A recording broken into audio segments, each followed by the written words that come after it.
नमस्कार, मैं हूं गौरव अग्रवाल और आप देख रहे हैं हमारा खास शो क्रिकेट क्लीनअप। जी हां, अब आया ऊंट पहाड़ के नीचे। यह कहावत आज बीसीसीआई पर बिल्कुल सही बैठती है। बीसीसीआई के गले में घंटी बांधने की हिम्मत किसी ने नहीं दिखाई, या ये कहें कि दिखानी नहीं चाहिए तो गलत नहीं होगा। भ्रष्टाचार जैसे आरोप और किसी के प्रति जवाबदेही न होने से बीसीसीआई पर पिछले कुछ सालों में कई बार उंगलियां उठी। आखिरकार देश की सबसे बड़ी अदालत सुप्रीम कोर्ट ने बीसीसीआई के तौर तरीकों और कामकाज को लेकर एक बड़ा फैसला किया है। जस्टिस लोढ़ा कमेटी की क्रांतिकारी सिफारिशों को मंजूर करते हुए सुप्रीम कोर्ट ने भारतीय क्रिकेट बोर्ड के लिए नए युग की शुरुआत की है। सिफारिशों को लागू करने का क्या असर होगा, क्या क्रिकेट की सूरत बदलेगी, क्या भ्रष्टाचार पर लगाम लगेगी और क्या सिफारिशों को लागू करना आसान होगा, इन तमाम सवालों पर बात करेंगे। मेरे साथ एक बहुत ही खास पैनल है जिसमें फॉर्मर क्रिकेटर से लेकर क्रिकेट के जानकार और मशहूर पत्रकार हमारे साथ जुड़ेंगे, लेकिन उससे पहले आप ये रिपोर्ट देखिए। जो सिफारिशें की गई हैं उनसे बीसीसीआई में रसूख रखने वाले दिग्गजों की छुट्टी होना तय है। बहुत ही अच्छी घड़ी है इंडियन क्रिकेट के लिए भी और इंडियन स्पोर्ट के लिए भी। हमारे 1 साल की मेहनत रंग लेकर आई है। क्रिकेट फैन बहुत खुश होंगे, गेम भी बहुत अच्छा रहेगा, एडमिनिस्ट्रेशन भी बेहतर होगा। सो गेम के लिए शर्तिया बेहतर दिन है। सुप्रीम कोर्ट ने जस्टिस लोढ़ा कमेटी की जिन सिफारिशों को स्वीकार किया है उनमें बीसीसीआई के अधिकारियों की उम्र 70 साल से ज्यादा नहीं होनी चाहिए। बीसीसीआई का कोई भी सदस्य एक वक्त में एक ही पद पर रह सकता है ताकि किसी तरह के हितों का टकराव ना हो। लोढ़ा कमेटी की एक बड़ी सिफारिश दागी लोगों को बीसीसीआई से दूर रखने की है।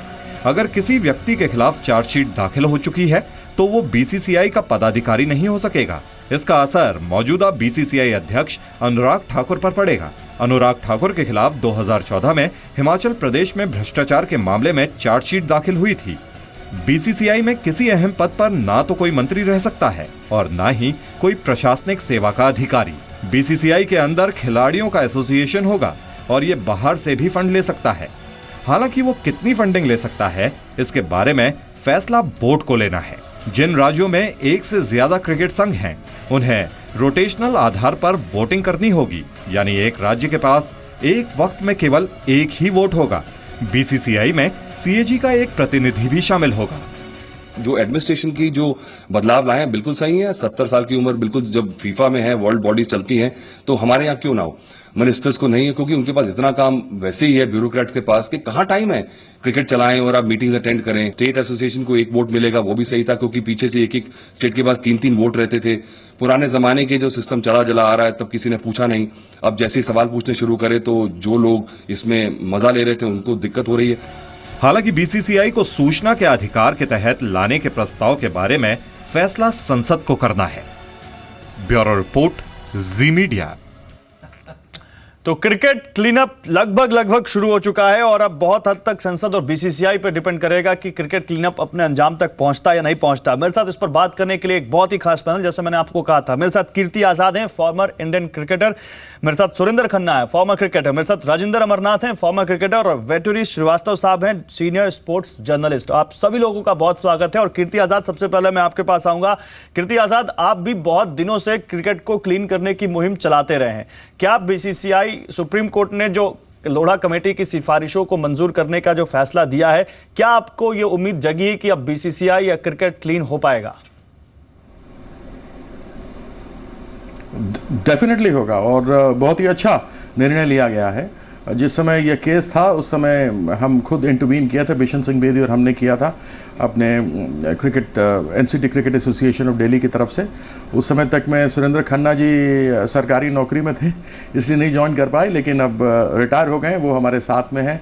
ये रिकमेंडेशंस अधिकतर जब हम लोढ़ा कमेटी से मिले थे, हमने वो सारे उदाहरण डीडीसीए के दिए थे कि किस प्रकार से यहाँ पर भ्रष्टाचार हुआ है, किस प्रकार से criminal breach of trust under section 405, 406, 407, 408, 419, 420 के अंदर जो 420 हुई है उसके बारे में, 120B criminal conspiracy, forgery of documents 467, 468 and also tampering of evidence 201 के अंतर्गत हमने सारी चीज़ें दी थी।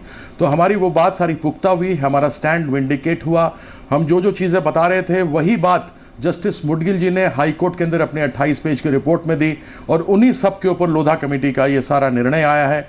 हम धन्यवाद करते हैं सुप्रीम कोर्ट का कि उन्होंने काम किया है। मुझे सिर्फ डर एक बात का है जी कि जो केसेस सीबीआई द्वारा, जैसे जम्मू कश्मीर क्रिकेट एसोसिएशन है या डीडीसीए के ऊपर 1 साल से चल रहा है और जम्मू कश्मीर में 2 साल से चल रहा है, एंटी करप्शन यूनिट की हैदराबाद क्रिकेट एसोसिएशन के खिलाफ 142 करोड़ की गबन की फाइल सेक्रेटरी के पास में पड़ी हुई है। गोवा क्रिकेट एसोसिएशन के तो लोगों को पकड़ा 3 करोड़ के लिए, लेकिन ये सारी चीजें कब होंगी?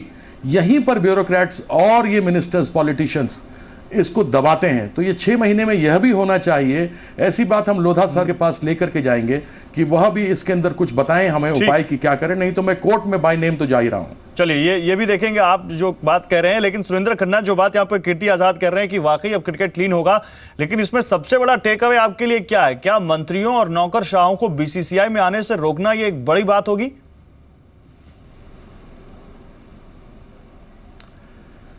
मेरे ख्याल पहले तो इस जजमेंट का जो है स्वागत करना चाहिए। जो एग्जाम्पलरी काम लोधा साहब, रविंद्रन साहब और भान, जो 3 मेंबर कमेटी कॉन्स्टिट्यूट की गई थी सुप्रीम कोर्ट के द्वारा, उन्होंने जो अपना समय लगा के, अपनी समझ लगा के, अपना अनुभव इस्तेमाल करके वेरियस लोगों को, जो क्रिकेटर्स हैं, एक्स क्रिकेटर्स जैसे कीर्ति बेदी साहब, कुंबले, मोहिंद्र अमरनाथ और तमाम जर्नलिस्ट और जो क्रिकेट से संबंधित लोगों से उन्होंने पूरी कंट्री में उन्होंने बातचीत करके और बहुत ही एग्जाम्पलरी काम किया। उनके लिए उनको बधाई।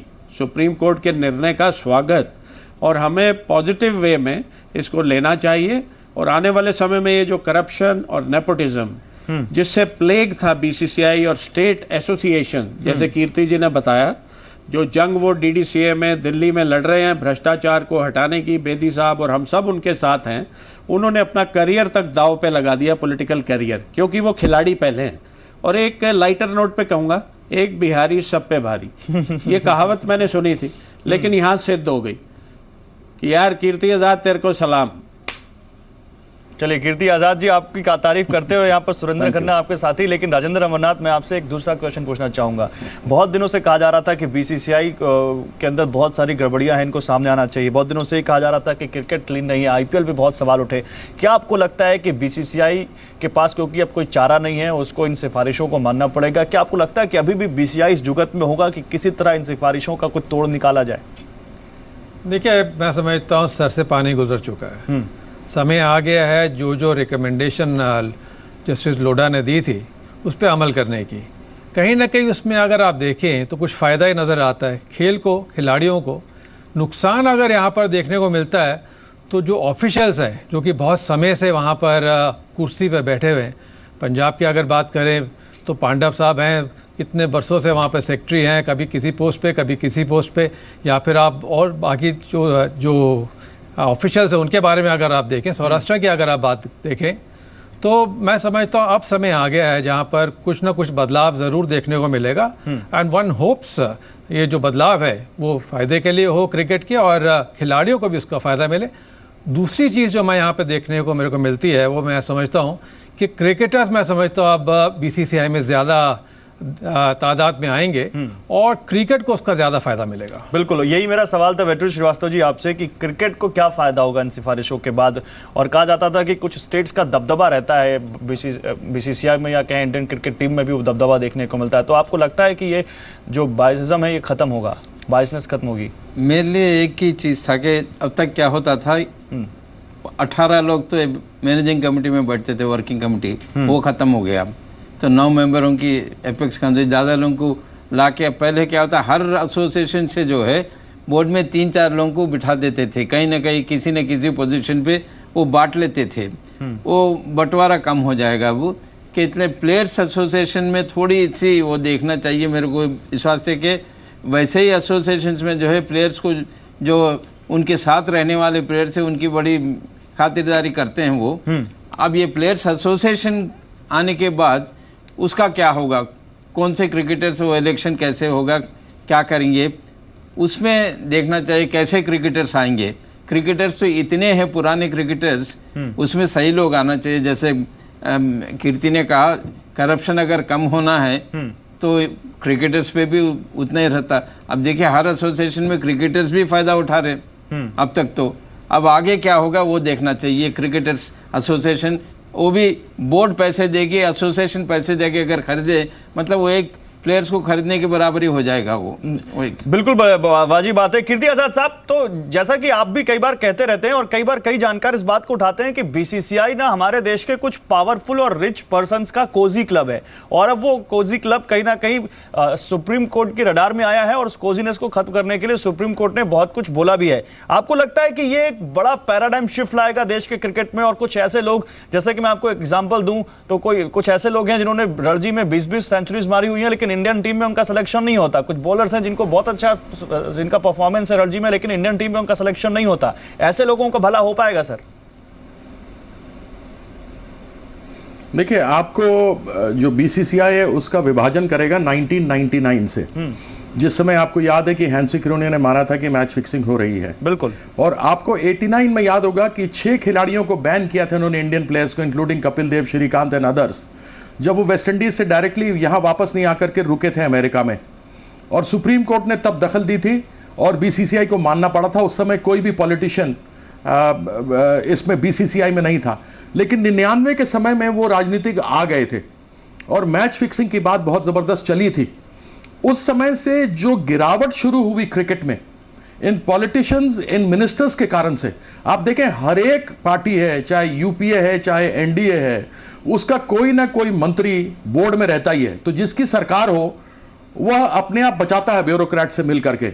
मैं कहता था यूनाइटेड अलायंस है, United in corruption and alliances for position. उस 99 के बाद आप देखिए क्या पतन हुआ। सीबीआई इंक्वायरी में पार्लियामेंट में बोला, सीबीआई इंक्वायरी हुई, पीई हुई, उसके बाद आगे कोई बात नहीं बनी, वो वहीं दब गई। उसी प्रकार से क्रिकेट धीरे धीरे धीरे धीरे गड़बड़ होता चला गया।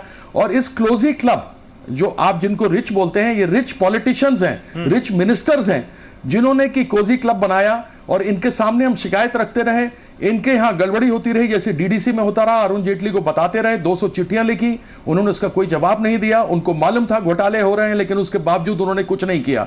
This is criminal breach of trust under section 405। तो यह सारी चीजें 99 के बाद शुरू हुई और धन्यवाद करता हूं कोर्ट का। मैं उस समय कहता था कि BCCI is above the law of the land. 2009 में आपको याद होगा हम साउथ अफ्रीका गए थे, हमने 1008 करोड़ बीसीसीआई यहां से ले गई, आरबीआई का परमिशन नहीं लिया। उन दिनों $10,000 से ज्यादा आप लेके बाहर नहीं जा सकते थे, $10,000 से ज्यादा आप लेकर के हिंदुस्तान में नहीं आ सकते थे, लेकिन ये 1008 करोड़ ले गए। ललित मोदी को ये स्केपगोट बनाते हैं, लेकिन किसी ने आज तक डिसेंटिंग नोट भेजा क्या? 2009 में जो ये सारा पैसा बाहर गया था, 5 मंत्री थे उस समय केंद्र मंत्री और एक लीडर ऑफ द ऑपोजिशन थे अरुण जेटली, किसी ने भी आज तक लिखा? ये सब जिम्मेवार क्यों नहीं होने चाहिए, मैं ये जानना चाहता हूं। तो यह कोजी क्लब इन रिच और पॉलिटिशियंस का था, जो मिनिस्टर, बड़ा सवाल, मिनिस्टर्स या तो एक्स थे या करंट थे। ये बहुत बड़ा सवाल है, बड़ा सवाल है। इस सवाल के बारे में मैं जरूर लोधा कमेटी में मिलूंगा और कहूंगा कि इन सभी जगहों पे जहां करोड़ों की हेराफेरी हुई है, अरबों की, इनको किस तरीके से पैसा वापस लाया जाए, इसकी लड़ाई लड़नी हो। तो बीसीसीआई को हाथ लगाने की हिम्मत किसी ने नहीं दिखाई। 80 साल से भी ज्यादा हो चुका है भारतीय क्रिकेट बोर्ड को बने, लेकिन पहली बार इसमें इतने बड़े पैमाने पर बदलाव का फैसला हुआ है।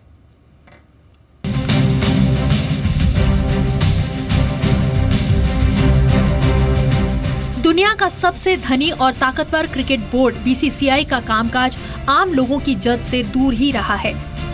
ऑटोनॉमस बॉडी होने और आरटीआई के दायरे से बाहर बीसीसीआई के कार्यकर्ता देश के जाने माने राजनेता, मंत्री, ब्यूरोक्रेट्स या बिजनेसमैन रहे हैं। देश के खेल मंत्री को भी भाव न देने वाले बीसीसीआई की ताकत का अंदाजा इस बात से लगाया जा सकता है कि एक क्रिकेट बॉडी होने के बावजूद बीसीसीआई के ज्यादातर पदाधिकारियों का क्रिकेट के मैदान से कोई लेना देना नहीं रहा। देश के कुछ दिग्गज क्रिकेटर्स ने पदाधिकारियों के सिलेक्शन और बोर्ड की ढकी छिपी कार्यप्रणाली के खिलाफ आवाज भी बुलंद की, लेकिन इस पर कभी ध्यान नहीं दिया गया। लेकिन जिस बीसीसीआई को छूने की हिम्मत किसी में नहीं थी, उसको रास्ते पर लाने का काम आखिरकार सुप्रीम कोर्ट ने किया। जनवरी 2015 में सुप्रीम कोर्ट ने आईपीएल 2013 के स्कैंडल के जांच के लिए जस्टिस लोढ़ा कमेटी का गठन किया। कमेटी को राजस्थान रॉयल्स के राज कुंद्रा, चेन्नई सुपर किंग्स के गुरुनाथ मयप्पन और सुंदर रमन की सजा तय करने के साथ ही बीसीसीआई के कामकाज को व्यवस्थित करने, पारदर्शी बनाने के लिए और सुझाव देने के लिए कहा गया था। कमेटी में जस्टिस अशोक भान और जस्टिस आर रविंद्रन भी शामिल थे। 18 दिसंबर 2015 को जस्टिस लोढ़ा कमेटी ने अपनी सिफारिशें सुप्रीम कोर्ट को सौंप दी। लोढ़ा कमेटी की सिफारिशों को रुकवाने के लिए न केवल बीसीसीआई बल्कि राज्य के क्रिकेट बोर्ड के सदस्यों ने भी एड़ी चोटी का जोर लगा दिया। सुप्रीम कोर्ट के चीफ जस्टिस टीएस ठाकुर और जस्टिस एफएमआई कलीफुल्ला की बेंच ने अपने फैसले में लिखा भी है कि सच्चाई ये है कि बदलाव का विरोध करने के पीछे वजह यह है कि इससे बोर्ड से जुड़े लोगों के ईगो, स्टेटस, पावर छिनने का खतरा पैदा होगा। सुप्रीम कोर्ट ने जस्टिस लोढ़ा कमेटी को क्रांतिकारी बदलावों की सिफारिशों के लिए बधाई भी दी। जाहिर है सत्ता, रसूख, ताकत और कमाई का जरिया बन चुके बीसीसीआई का तौर तरीका बदलना सुप्रीम कोर्ट के ही बस की बात थी। ब्यूरो रिपोर्ट, जी मीडिया। और आइए अब आपको बताते हैं कि लोढ़ा कमेटी की इन सिफारिशों को माने जाने के बाद किन किन पर असर पड़ेगा। पहला नाम शरद पवार का, क्योंकि एक सिफारिश ये भी है कि 70 साल से ज्यादा कोई बीसीसीआई का मेंबर ना हो और शरद पवार की उम्र 75 साल है। मुंबई क्रिकेट एसोसिएशन के अध्यक्ष हैं फिलहाल। एम श्रीनिवासन जो कि तमिलनाडु क्रिकेट एसोसिएशन के अध्यक्ष है, भी 71 साल की उम्र है इनकी, तो 70 साल की लिमिट ये भी पार करते हैं। निरंजन शाह, काफी जाना पहचाना नाम बीसीसीआई का और इंडियन क्रिकेट का, ये भी 72 साल के हैं, तो ये भी 70 साल की उम्र की जो सीमा है उसको पार करते हैं। फारूक अब्दुल्ला, जम्मू कश्मीर के पूर्व मुख्यमंत्री और क्रिकेट से काफी जुड़ाव इनका रहा है, जम्मू कश्मीर क्रिकेट एसोसिएशन के प्रेसिडेंट हैं। ये भी इस नए नियम के बाद बीसीसीआई के मेंबर नहीं रह पाएंगे। एमपी पंदोवे जो कि सेक्रेटरी है पंजाब क्रिकेट एसोसिएशन के, इनकी उम्र भी 70 साल है, तो 70 साल जैसे कंप्लीट होगा इनकी उम्र ये भी नहीं रह पाएंगे उम्र की वजह से। अब एक व्यक्ति एक पोस्ट का असर किस पर पड़ेगा ये देखिए। अनुराग ठाकुर जो कि भारतीय क्रिकेट का बहुत नया नहीं लेकिन नया नाम कहेंगे गवर्नेंस में, और अनुराग ठाकुर प्रेसिडेंट हैं बीसीसीआई के, president Himachal Pradesh cricket association के, भी इन पर असर पड़ सकता है। अजय शिर्के जो कि सेक्रेटरी है बीसीसीआई के, प्रेसिडेंट महाराष्ट्र क्रिकेट एसोसिएशन के, इन पर भी एक व्यक्ति एक पोस्ट का असर पड़ सकता है। अमिताभ चौधरी जो कि ज्वाइंट सेक्रेटरी है बीसीसीआई के और प्रेसिडेंट भी हैं झारखंड के, तो इनके ऊपर भी असर पड़ सकता है। आप देखिए अनिरुद्ध चौधरी जो कि बीसीसीआई के ट्रेजरर और प्रेसिडेंट है हरियाणा क्रिकेट एसोसिएशन के, तो एक व्यक्ति एक पोस्ट का असर इन पर भी पड़ सकता है। 2 पोस्ट एक साथ होल्ड नहीं कर पाएंगे नए नियमों के बाद। आप देखिए मंत्री और ब्यूरोक्रेट का जो नियम है कि मंत्री और ब्यूरोक्रेट बीसीसीआई के मेंबर नहीं हो पाएंगे, उसका असर किस पर पड़ेगा। हिमंता बिस्वा शर्मा जो कि मिनिस्टर है गवर्नमेंट ऑफ असम सरकार में, वो अब नहीं बन पाएंगे बीसीसीआई के मेंबर। बिहार का एक नाम अब्दुल बारी सिद्दीकी जो कि बिहार के फाइनेंस मिनिस्टर हैं, ये नहीं बन पाएंगे अब बीसीसीआई के मेंबर। तो ये जो नए सिफारिशों मानने की बात कही है सुप्रीम कोर्ट ने लोढ़ा कमेटी की, ये बहुत ही यहाँ पर बहुत सारे लोगों के लिए खतरे की घंटी या कह सकते हैं बहुत सारे लोगों के लिए बीसीसीआई को बाहर का रास्ता दिखा देगा। मेरे साथ एक खास पैनल बना हुआ है। सुरेंद्र खन्ना, मैं आपके पास आऊंगा। सुरेंद्र खन्ना, क्या आप मानते हैं कि इन सिफारिशों के बाद या इन नए नियमों के बाद बहुत सारे ऐसे लोग हैं जिन्होंने काफी दिनों से बीसीसीआई में किसी एक पोस्ट पर या किसी भी तरीके से बीसीसीआई में कब्जा जमाया हुआ था, अब उनको बाहर का रास्ता दिखाने का वक्त आ गया है? मैं आता हूं कीर्ति आजाद आपके पास। देखिए, ये जो कीर्ति और हम क्रिकेटर्स ने जो गौरव ये लड़ाई जो जंग जो लड़ी, ये जो सारा तंत्र चल रहा था, आई scratch your back you scratch mine, ये इन्हीं की पैटर्नेज में चल रहा था। और ये खेल जो है इंडिविजुअल से बड़ा है। मेरे ख्याल से खेल सर्वप्रिय होना चाहिए, पीपल कम एंड गो। मैं केवल इसमें इतना ही कहना चाहूँगा, ये बहुत इंटेंस वर्क के बाद, एग्जाम्पलरी वर्क के बाद, और लोधा साहब बहुत ही ज़बरदस्त अपने समय के और हिस्ट्री के अंदर उनका नाम जाना जाता है, चीफ जस्टिस जो उन्होंने काम किया, और भान और रविंद्रन साहब जो उनके साथ थे, ठाकुर साहब और कलीफुल्ला साहब जो ऑनरेबल चीफ जस्टिस और सुप्रीम कोर्ट के, उनकी बेंच ने इन चीज़ों पे मोहर लगाई है। मैं और आप कौन होते हैं उसको डिबेट करने के लिए? And let us be positive. और लोग तो आते जाते रहते हैं। चलिए, we are positive sir, but सवाल ये है कि न्यू आइडियाज, यंगस्टर्स आने चाहिए। क्रिकेट क्लीन होता है तो उसका फायदा हमको आपको सबको मिलेगा, और हम चाहते हैं कि देश को एक क्लीन क्रिकेट मिले। खेल की बिल्कुल सही कह रहे हैं आप सर। कीर्ति आजाद, आप कुछ कहना चाहते हैं? जल्दी से कहिए, क्या कहना चाहते हैं आप?